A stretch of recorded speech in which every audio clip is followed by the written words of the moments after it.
Kollege, wie der Walter schon sagte hier, ja. The flag was more than death. Forward, forward.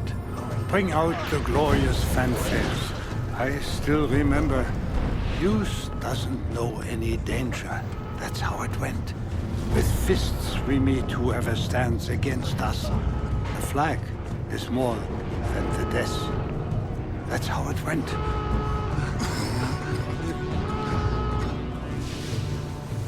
I'd never met an Englishman, but I hated them. It was a long time until the hate went away. We were so fanatic back then. But then you'll also ask yourself, why did it have to happen in the first place? So today, former enemies are now friends. So couldn't we have been friends back then as well?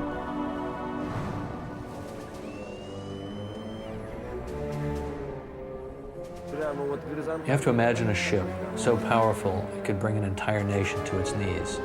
For me, the Bismarck was the Death Star. It was a kind of mechanized warfare that hopefully will never exist again. It was this monstrous piece of steel that held together no matter what the British could throw at it. And when it finally sank, it became a legend with the same kind of force in the human imagination that Titanic had.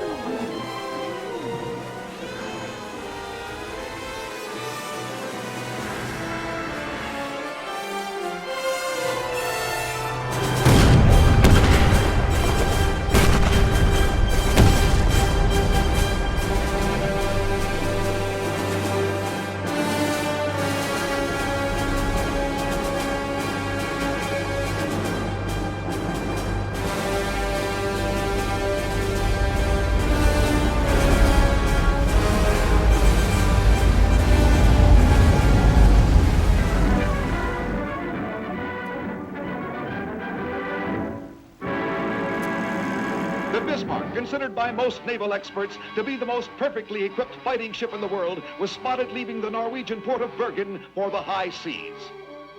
Britain's largest warship, the Hood, joined in the hot pursuit. Events were to end tragically for the majestic English craft as she was sunk by the Bismarck during the ensuing battle. But England was to have its revenge. The battleships Rodney and King George steamed to the scene along with over 100 other vessels. After a pursuit of almost 2,000 miles, the Armada caught up with the Bismarck some 400 miles west of Brest, France. It was the Dorsetshire who finally landed the coup de grace that sunk the mighty German battle wagon. Only 100 of her crew could be saved. The rest had gone down with her ship. The highly vaunted Bismarck had been sent to the bottom in one of the most historic moments of World War II.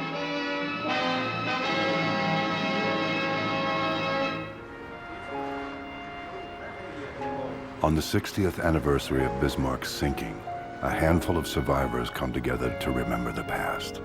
This year, in an extraordinary gesture, they have also invited the men from the English ships who sank them. That was my station up there. On the King George V. Once they met as enemies.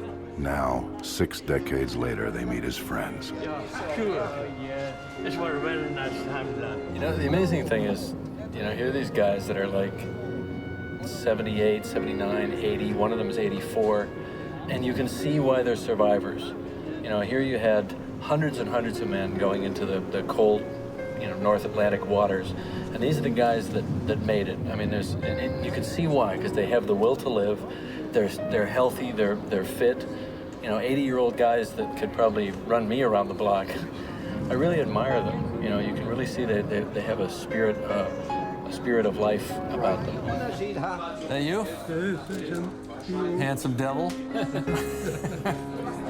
He was an officer. Yeah. And I saw every shell coming towards us. You can actually see them in the air? Oh, yeah. Really? And we saw all ours going towards the Bismarck. I wasn't aware of that. You can actually see the shell in the air. Well, I was. Yeah. I think, we're obviously talking to the ones that want to be interviewed and the ones that can talk about it. So they've made their peace with it, or they feel that the need to have people remember what happened is greater than whatever their pain might be in going back to that place in their lives and in their memory. But I know that they've said that when they went back home after the war, they couldn't tell their friends. That there were, you know, there were things they couldn't talk about because people would not understand. What did you feel when you saw Bismarck for the very first time when you walked up to the ship? Ein sehr großes Schiff hier. Und, Then, it was a very big ship. And I thought, when you get on this ship, nothing can happen to you. Everyone believes she was unsinkable, so you felt safe too. Der Eindruck war ein gewaltiger, man sieht ein gewaltiges Magnificent. Schiff.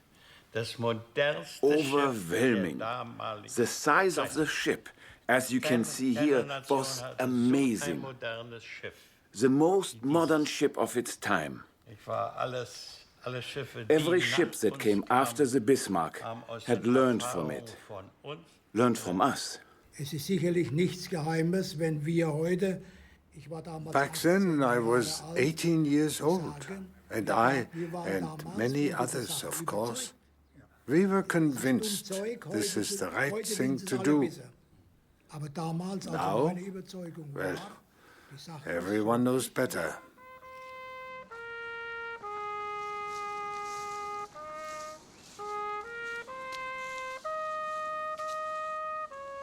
From the time Bismarck set out on his first sea campaign, Operation Rhine, it only lived 9 days. These men were among the 115 sailors who survived. 2,300 of their shipmates perished.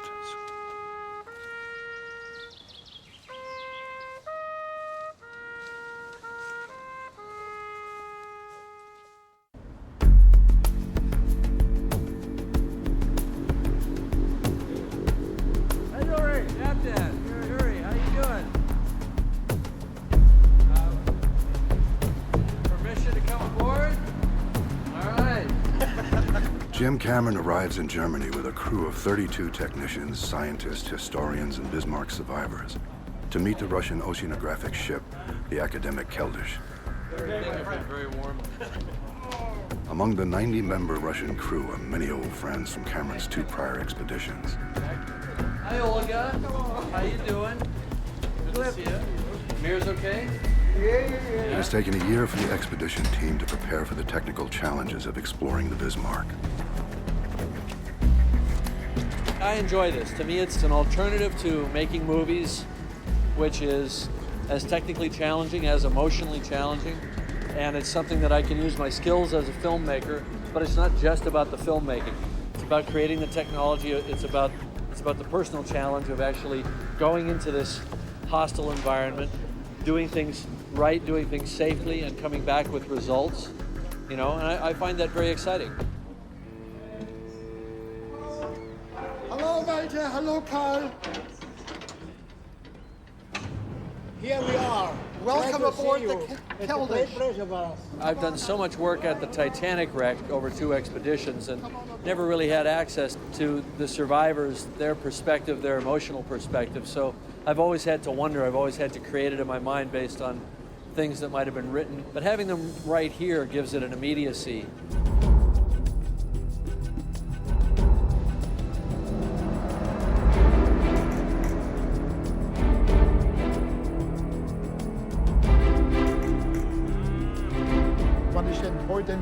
It's a real pleasure to drive down this beautiful canal with the green scenery on both sides of us.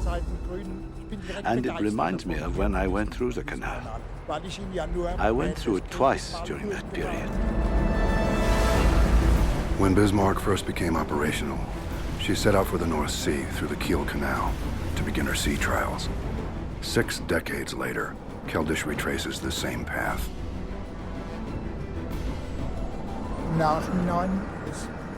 Looking back, I would say that we have been used by the government of the time. As young men, we risk our lives. But for whom? Well, that's how we grew up. I was born in 23. When Hitler came to power, I was 10. Then we went through the whole drill, young folk, Hitler Youth, and on Saturdays there was national holiday. That's when we did all kinds of sports, shooting exercises, and so weiter and so weiter. I was in the Marine Hitler Youth. The ulterior motive was play and prepare for the real thing.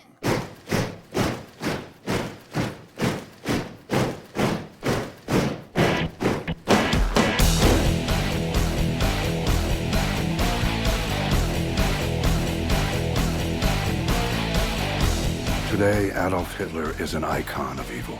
But to Karl and Walter, and thousands of boys like them, he was a living god. He guided them beyond morality, swept them up in the hysteria of the Nazi cult. He channeled their anger and their patriotic spirit with calculated precision, capturing young hearts better than the biggest rock star. They felt strong, proud, a part of something great and immortal. Nothing could touch them. Thoughts of death, either their own or the murders they were being sent out to commit, were drowned out by the roar of the Sieg Heil. Sieg Heil!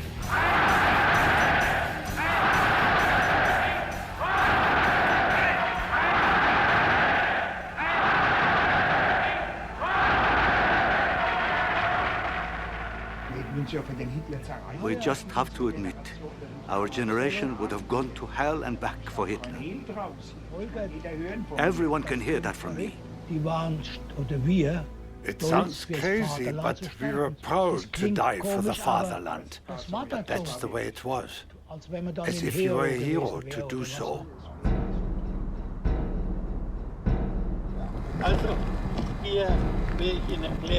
What you see here is where the Bismark was built.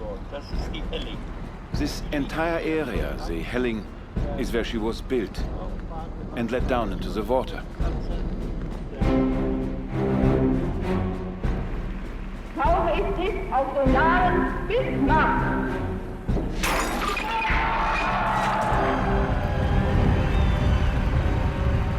Bismarck was built in secret in Hamburg and launched in 1939. It was the embodiment of Hitler's vast ego in a cathedral of steel. It was the ultimate killing machine, the Death Star of its time.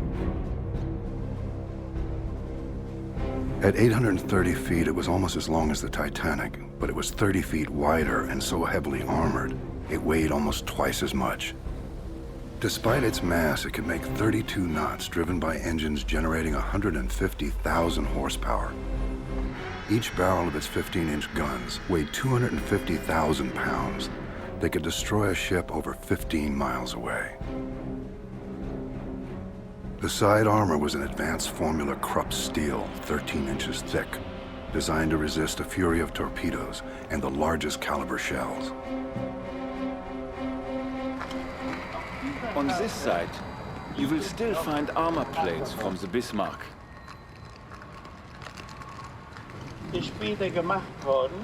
After all those years, I recognize them due to this incision, made here to analyze the steel.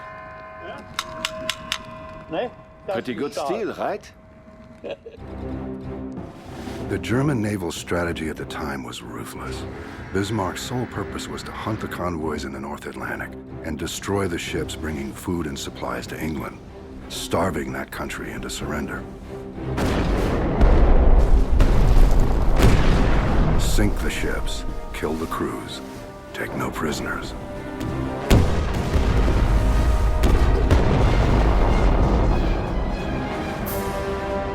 Fast, deadly, and virtually invulnerable, Bismarck was a fierce predator. It had to be stopped before it could reach the open Atlantic and begin its reign of terror.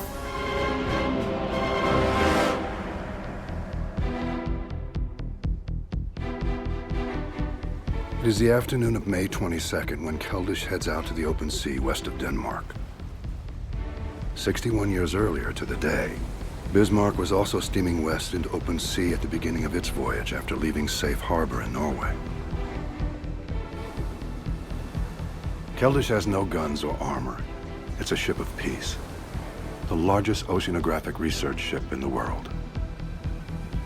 The Russian word for peace is Mir, and Keldysh is the mothership for two deep submersibles called Mir-1 and Mir-2. There are only 4 submersibles in existence capable of diving to 20,000 feet, and Keldysh operates 2 of them. The Mirs are the only double subsystem in the world and have the most powerful batteries of any deep submersible, making them ideal for lighting up the depths where no sunlight has ever penetrated. The architect of the Mir program is Dr. Anatoly Sagalevich, who not only designed the Mirs, but has logged the most hours piloting them. Пусть задача сложна, мы решать все должны до конца с открытым забралом. As the head of the Russian manned submersible program, Anatoly is chief pilot, chief scientist, and the unofficial mayor of this seafaring village called Keldysh. Jim's brother Mike is the designer and builder of most of the deep-sea technology used on the expedition. Mike's remotely operated vehicles, or ROVs, will photograph for the first time ever the interior of the Bismark wreck. They are nicknamed Jake and Elwood. This ROV is designed to go inside of a wreck. If you took a normal ROV in there that had a tether, it would get hung up very quickly. This ROV pays out its own tiny fiber, and it pays it out like a spider spinning a web, so that if it goes around a corner and goes around a bunch of debris, the ROV just pays more out. So you can go in one window or door and come out a whole different place on the wreck.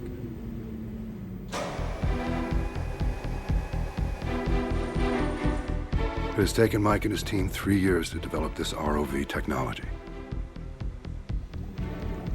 Try to think of every single scenario possible of how the ROV was going to travel through the wreck and what was required. So we tried to package everything into as small a package as possible. The design is so cutting edge that no off-the-shelf components could be used. Every part was designed and built from scratch.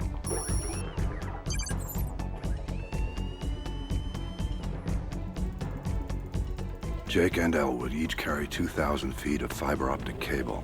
Inside the cable are 2 tiny glass fibers, only half the diameter of a human hair. I'd say we're about still 2 pounds negative.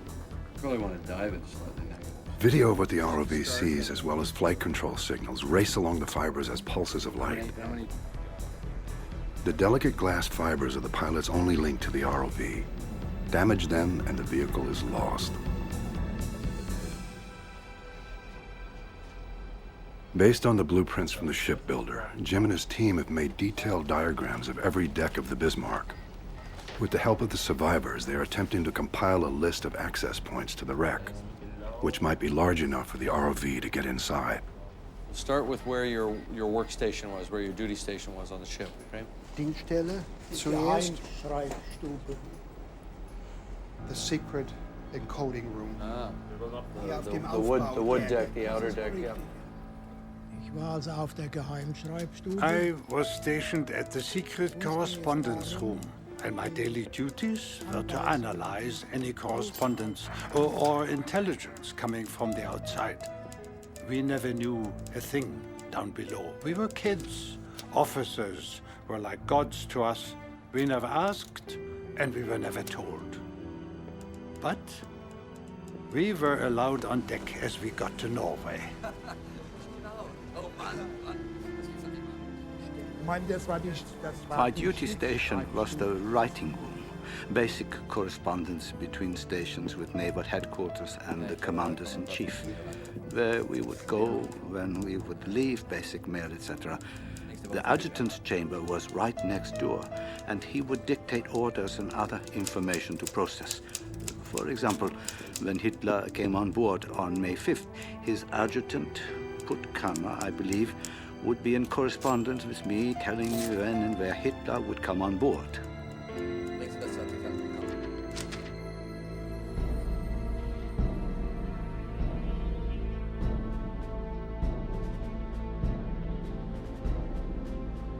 Admiral Lütjens took charge of our task force the week before we left.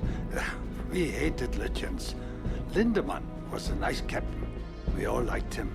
But the atmosphere really changed when Lütjens came on board.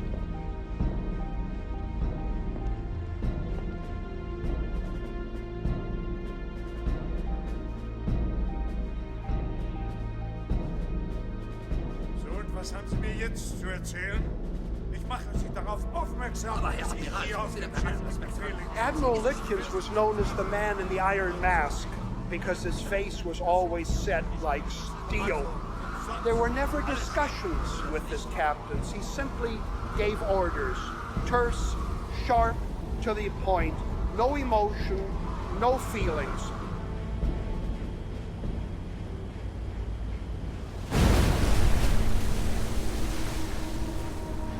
Now, I'm the Bismarck on the 24th of May, 1941, and I'm coming out of the Denmark Strait with the heavy cruiser Prince Eugen ahead. You're the Hood and the Prince of Wales. Over the horizon, I can just barely make out your two ships. This is just an incredible distance. We're both moving fast. I'm going at 27 knots. I can barely see your superstructure. Imagine shooting that far. Feuer frei! Hood and Bismarck turned toward each other at full speed, like two armored knights, charging. Hood fires first. Bismarck returned fire. Feuer! Feuer frei! Feuer frei! When you're firing at 27,000 yards, you're firing salvos. 4 or 8 shells. And you're trying to straddle the enemy's battleship. So you fire off, and you're watching very closely from up in the director tower, and you see the splash of shells. And somebody yells, over, short, straddle. And the minute somebody yells straddle, you start pumping more shots in.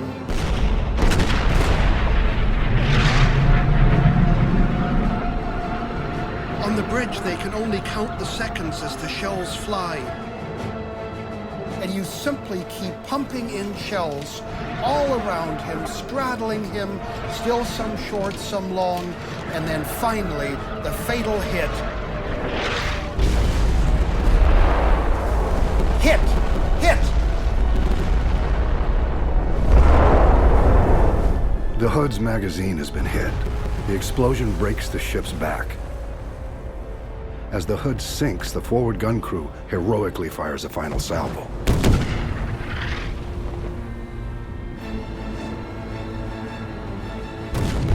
The Prince of Wales was seriously damaged and must retreat after firing one last salvo.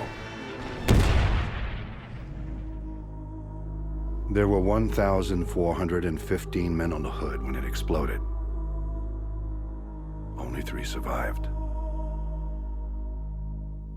Ja, das muss man sich tatsächlich immer wieder fragen. From childhood on, I was taught that the English were our enemies. I never saw an Englishman. I never talked to an Englishman. And yet, they were our enemies. And when we destroyed the Hood, after all the hurrah and hurrah from the ship, we looked at all the sailors lying out there in the ocean.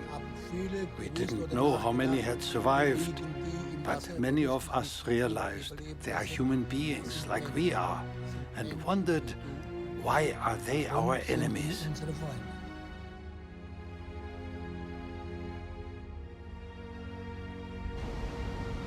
Walter and Carl have awoken before dawn to stand and honor the men of the HMS Hood who died at this moment 61 years ago. On that other morning, Carl, Walter, and the rest of the crew felt only the thrill of victory. They had vanquished the mighty Hood and bloodied the Prince of Wales. They were heroes of the fatherland. Bismarck was invincible. In England, the news of Hood's sinking was devastating. Winston Churchill, Prime Minister of England and fierce adversary to Hitler, understood instantly the terrible blow which had been dealt. The reaction was one first of disbelief and then of a national tragedy. The Hood was almost a loved ship. She'd been adopted by the British nation. She was the symbol of the Royal Navy. And now that symbol had been destroyed with what seemed contemptuous ease. It was a mortal blow to the English spirit at a critical moment.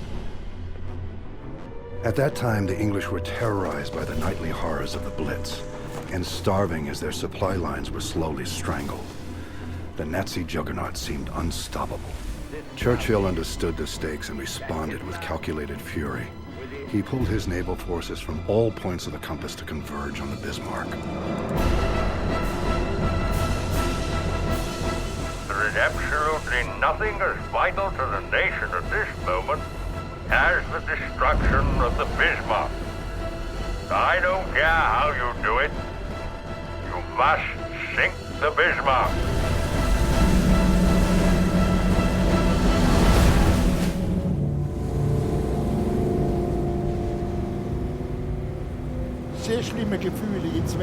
I am getting very strong feelings.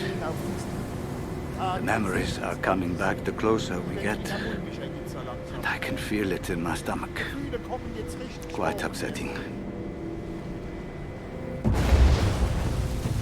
6 decades apart, Bismarck and Keldysh are boring in on the same spot in the ocean, on the same date, and in virtually identical storm conditions. It is an eerie convergence. Bismarck pounded on through storm seas toward the coast of France and safety. The British forces were too far away to stop her. To Carl and Walter, it seemed they were home free. We still had the hope we could make it. At least that was the case with me. But fate proved fickle. Desperate to slow the juggernaut, the British launched a near-suicidal attack through the storm with biplane torpedo bombers. Incredibly, a single torpedo made a lucky hit on the rudder, crippling the ship so that it could only turn circles. The British wolf pack closed in for the kill. I heard in the radio room about how many ships were coming. More and more fleets were closing in, and that we were getting circled in. After that, the last ray of hope was gone. On Keldysh, there's a different sense of anticipation building as they approach the wreck site, now only hours away. The RV comes in there. The expedition crew burns the midnight oil, preparing for the first dive.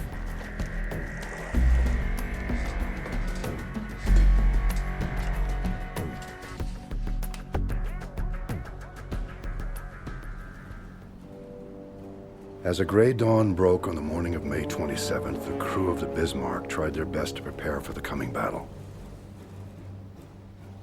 At 8:47, Admiral John Tovey, commanding the British forces, ordered his battleships, Rodney and King George V, to open fire.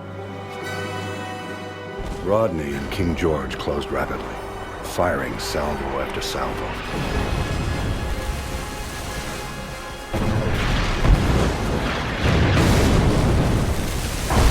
The cruisers Suffolk, Norfolk, and Sheffield soon joined in the attack. Shells tore through Bismarck's superstructure and its crew.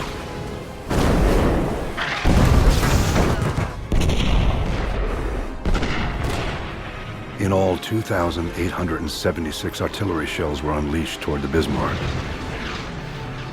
The merciless pounding lasted for an hour and a half, leaving Bismarck a burning hulk.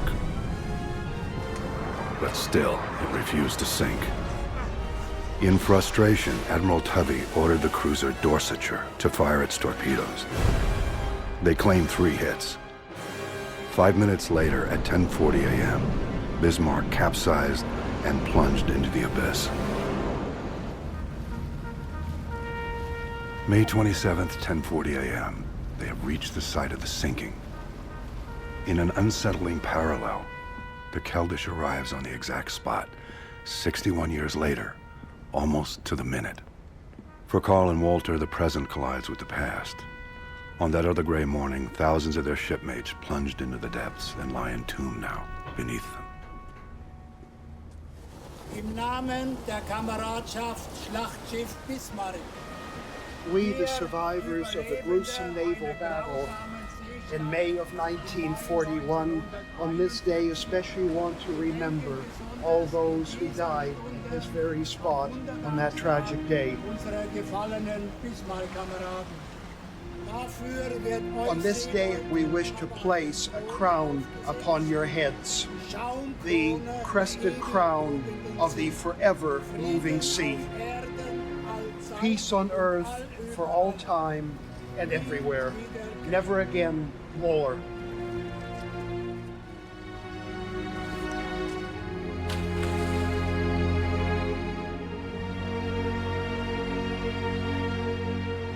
It affected me very much looking down into the water and remembering what had occurred 61 years ago at this very site.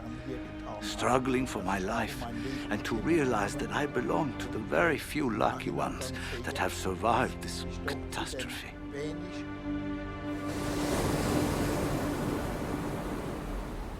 So step one is we do a nice pass, nice shot all the way down. Step two, we meet here, okay? And then we do some photography just in this area. Because it is a war grave, the wreck may not be disturbed in any way. All forensic analysis must be based only on imaging. So the coordination of lighting and camera operations is critical. Yeah, little moves. You know, we let the current drift back. Zhenya Chernaev is regarded as one of the best submersible pilots in the world. If it can be done with the Mir, Zhenya will do it. Can you land Mir on top of this hangar? I think it's possible to find a place.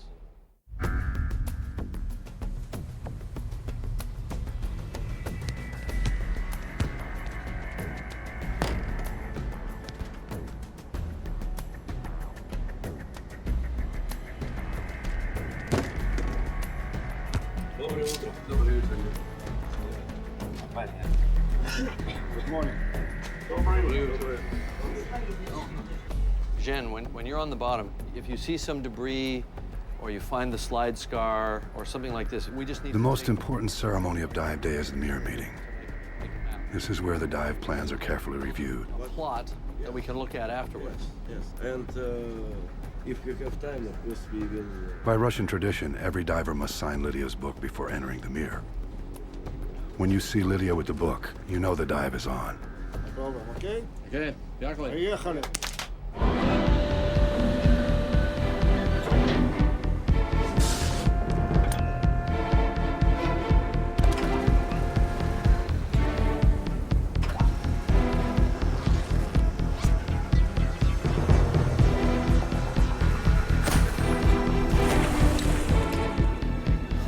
Smile, everybody. This is me smiling. That's as much as you get.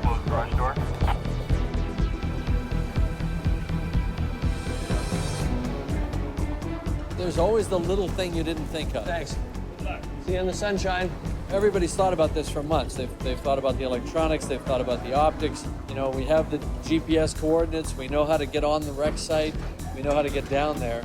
So it's going to be some little thing that we haven't thought of. You know, it's what I always call the X factor. And it might be some little $10 part that fails at a critical moment. It's an enormous amount of pressure. There's all kinds of things on that sub that could go wrong. There's a lot of places to get tangled up on the wreck. There's lights that could implode. It's a roll of the dice. I don't have any great fears about human safety. The Russians know how to do what they do with the submersibles. The Mirs are fully capable and tested to 20,000 feet plus, so I feel pretty comfortable there. But, you know, always in the back of your mind is the fact that you are pitting human technology and human cleverness against the force of the ocean. And the ocean is not a trivial force to mess with.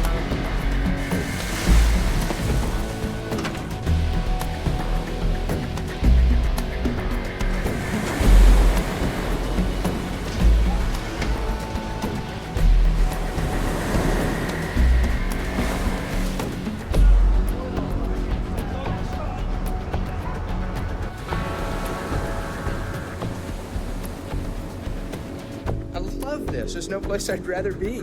That's a whole lot for me like being in a helicopter. And I love flying helicopters. So this is a lot like that. It's got some risk. You got to be precise. You got to know what you're doing. It's a pretty scary place we're going to. I mean, 15,700 feet deep.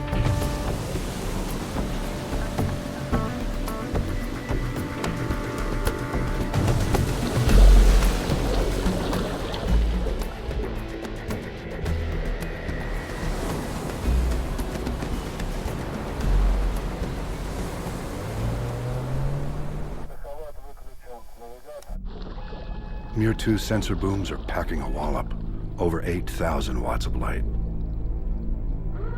Mir 1 is also loaded for action with a stereoscopic high-definition camera system. Mir 1, Mir 2, we're starting our descent. Yeah, roger that. The dive has begun. The 2 submersibles are now free-falling toward the bottom, 3 miles below.